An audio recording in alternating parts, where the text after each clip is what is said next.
pro-life Spiderman. Great to see you, Mason. Thank you for coming on tonight. Congratulations on surviving yet another. It's incredible. Tell us why you did this. Yeah, thanks for having me on, Tucker. I climb these buildings because I want to show people how to have faith over fear.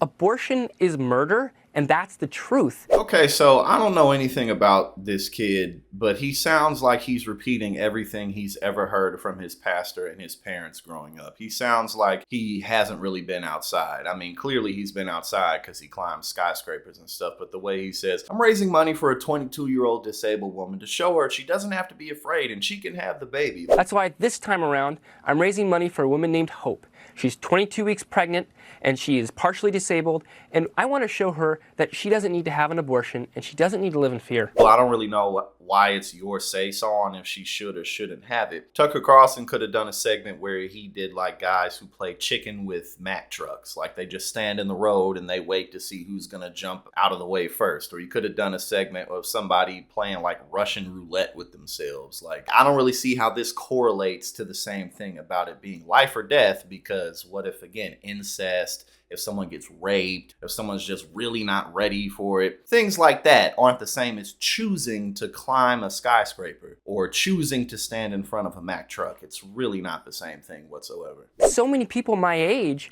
are scared to speak the truth. They're scared to offend, they're scared to lose friends, but we can't be scared.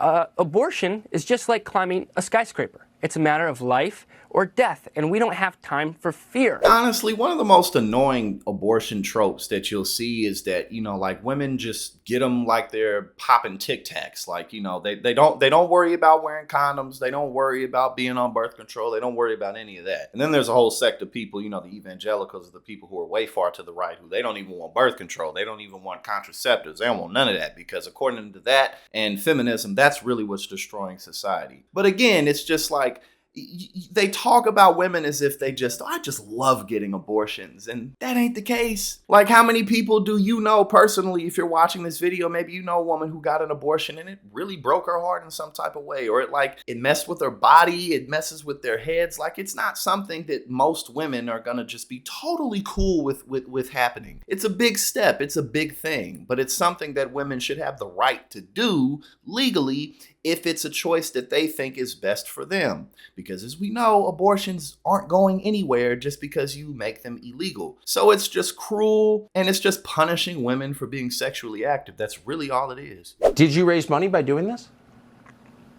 Yeah, I raise money every time, especially by coming on your show, Tucker. But, I don't really think any of us should be surprised that the reversal of Roe v. Wade, even though it's incredibly unpopular, even though all these red states who are doing these retroactive laws to make it such that women just get prosecuted for having control over their bodies, whether it be people wanting to track menstrual cycle apps to make sure that you're not, any of those things, even though that's very unpopular with the public, the Republican Party really isn't backing away from this. I mean, not just Tucker Carlson's segment, but Republican states are still continuing to put forth these measures. So, I guess it's working for them, so why stop?